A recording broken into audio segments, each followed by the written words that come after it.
Good morning, everyone, and a very warm welcome to you all to this event today.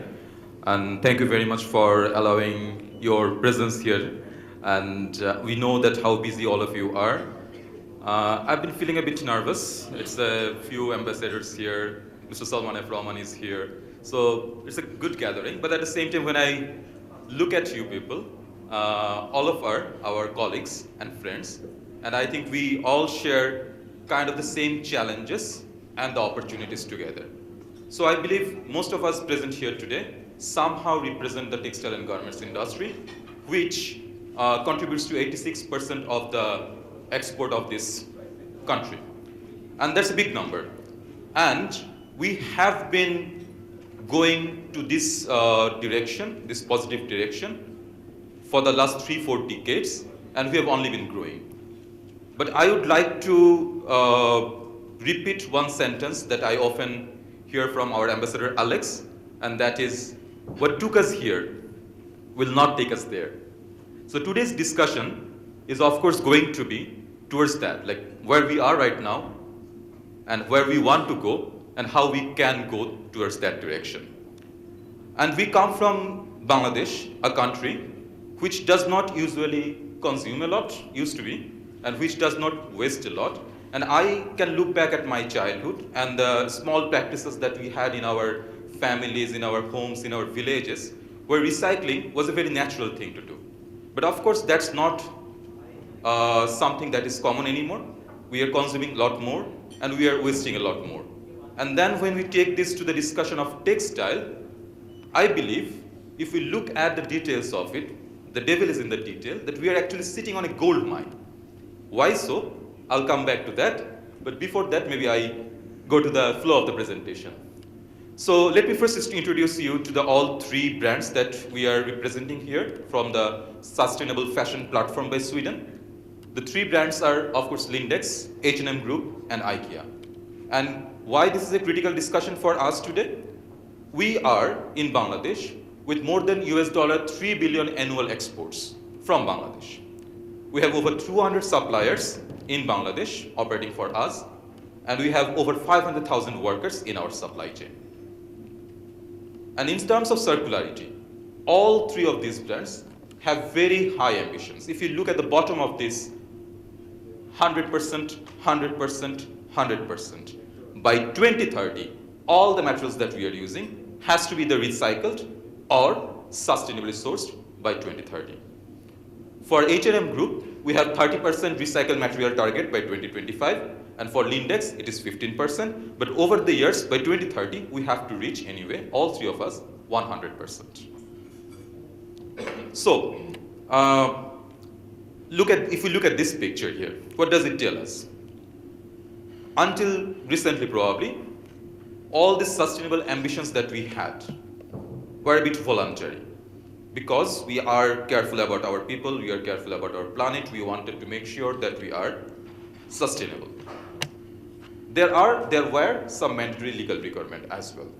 However, if you remember just a few minutes back, we had this ambassadorial conversation, and our EU ambassador has nicely reminded us that this is not going to be voluntary anymore.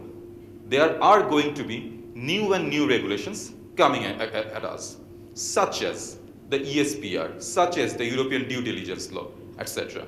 And why is that critical?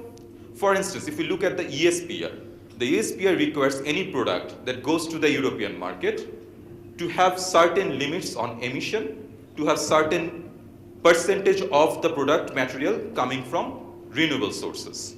If that does not happen, if Bangladesh cannot cope with that, and let's say, for the assumption's sake, that it does not happen, then this is a question of market access. So for H&M Group, for Lindex, for IKEA, for any other brands who are producing in Bangladesh, for them it becomes a critical thing that Bangladesh develops the capacity to recycle and use recycled materials to have renewable energy, etc. in their products. So there are three very important rules that I wanted to highlight here. One is, of course, the eco-design for sustainable products, ESPR, that is coming at us very soon. Taxonomy for sustainable activities, and sustainable corporate due diligence, which probably is already here. So what does that mean? That means that we had this usual linear business case, take, make, waste, which we need to change to more circular approaches like repair, reuse, remake, recycle, and overall, we have a circular supply chain. I'm very proud to inform you that there is this one business initiative that we have from H&M Group. We call it Selfie, and it has triple-digit business growth. And what does Selfie do? Selfie sells reused product, Selfie repair its products, and we have this recycle business, we have this circular business model there.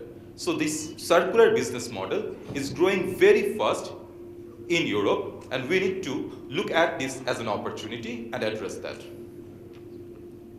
So now the question is, what sort of waste we have in our textile industry?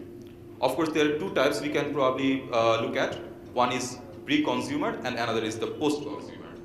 Bangladesh, of course, is a market where if we look at the export situation only, we do not have any post-consumer waste because we do not have selling here. But pre-consumer, which is from fiber and cuttings from the production processes.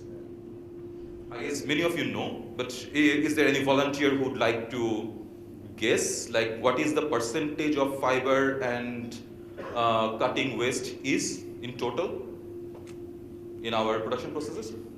You're very close, 35 to 40%. So 35 to 40% of the material is getting wasted. So as I was saying, this is a gold mine. Now, if we look at the overall picture in Bangladesh, like what is the opportunity? The first number, very high, 577,000 tons in estimate, of course, it's not an exact number, of textile waste is generated in the RMG sector of Bangladesh annually. What happens to that? What happens to this 577,000 tons? 2/3 of it is going to other countries like India, Turkey, and others, where it either gets recycled or downcycled, and the recycled material then comes back to Bangladesh for our production. Not a bad thing, but just imagine the amount of value as a nation, as an industry, we are losing here. What is the amount of value that we are losing here? If we could use all these wasted materials, that would amount to a total saving of USD $500 million. But of course, there is not enough technology yet, there is not enough finance yet, there is not enough policy yet. I'm coming back to that very soon. But there is good enough technology for cotton probably. And that says that if we could use all of this cotton, this could become a $100 million saving there. $100 million. So that's the whole picture that we look at. That's the whole bright opportunity that we look at, and this is up for taking. Now this is a very good slide that I really liked. This gives us a brief idea, like what sort of textile waste are there, what is the availability of that material in different countries, and at the same time, by the color, if you look at the color, the red one says that there is not enough good technology yet available. If there is a yellow marking that says that there is a technology probably, but it's not commercially scalable yet. But if there is a green one, that means that there is a commercially scalable technology. For instance, if you look at Bangladesh, which is of course true for today's discussion, cotton, we have a very high amount of cotton waste in our country. We have a very good technology that is commercially scalable as well. But we are still not using it. There is a lot more to do. So, the challenges and interventions that could be possibly we can look at. First of all, of course, there is huge technology gap. Recycling technologies that we are talking about across the globe are not locally available. Even at the global scale, there is not always the best technology. So what we need to do about it, we need investment support, and we need to scale new technologies so that not only the cotton, but also the blended materials, MMCF, etc., we can recycle them as well. The second point, I think, is very important for Bangladesh as well, because the overall textile waste value chain that we have here is pretty informal. We need to formalize it, we need to transform it so that the collection, sorting, and recycling of this textile waste is up to the standards that European Union and others have. And of course, the final point, which is the most important point probably for today's discussion, is the lack of policies and incentives. What sort of policies that we need, what sort of policies can we introduce that will encourage us to dig from this gold mine and produce gold? How can we make this 100 million worth of cotton into fabric and then put into our value chain? So these sort of things we need to discuss. We need to discuss about the investment climate. We need to look at the regulations if there is any sort of barriers on the regulatory framework as well. And with that, I finish my hopefully not very long presentation. If you have any question on the slides, etc., I'm always available. Thank you very much.